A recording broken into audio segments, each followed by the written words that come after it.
आइए जानते हैं भगवान जगन्नाथ रथ यात्रा कब शुरू होगी और यह क्यों निकाली जाती है। पुरी की जगन्नाथ यात्रा भारत की सबसे पवित्र धार्मिक यात्राओं में से एक है, जो हर साल आषाढ़ महीने के शुक्ल पक्ष की द्वितीया तिथि से शुरू होकर 10वीं तिथि तक चलती है। इस बार यह यात्रा 27 जून से शुरू होकर 5 जुलाई को समाप्त होगी। लोगों का मानना है कि इस यात्रा में शामिल होना और भगवान जगन्नाथ के दर्शन करने से जीवन के सभी दुख और परेशानियां दूर हो जाती हैं और मृत्यु के बाद मोक्ष की प्राप्ति होती है। भगवान जगन्नाथ अपनी इस यात्रा पर निकलने से पहले अपने भाई बालभद्र और बहन सुभद्रा के साथ 14 दिनों का एकांतवास करते हैं। इसके बाद शुक्ल पक्ष की द्वितीया तिथि को वे भक्तों को दर्शन देते हैं और रथ यात्रा की शुरुआत होती है।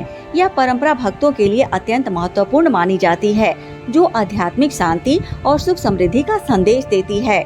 भगवान जगन्नाथ रथ यात्रा इस साल ज्येष्ठ पूर्णिमा के दिन यानी 11 जून को शुरू होगी।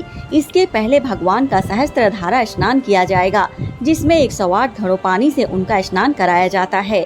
यह स्नान यात्रा से पहले किया जाने वाला एक खास धार्मिक अनुष्ठान होता है। इसके बाद भगवान अपने भाई बहनों के साथ एकांतवास पर चले जाएंगे।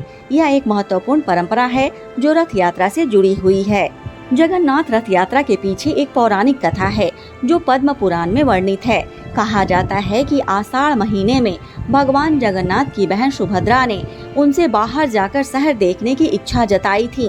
तब भगवान जगन्नाथ ने अपने भाई बलराम और बहन सुभद्रा के लिए 3 रथ बनवाए।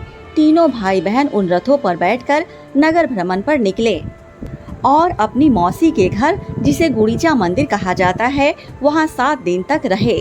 इस घटना के बाद से ही हर साल यह रथ यात्रा निकाली जाने लगी।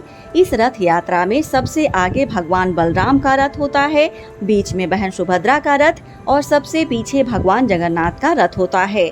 जय श्री जगन्नाथ भगवान की।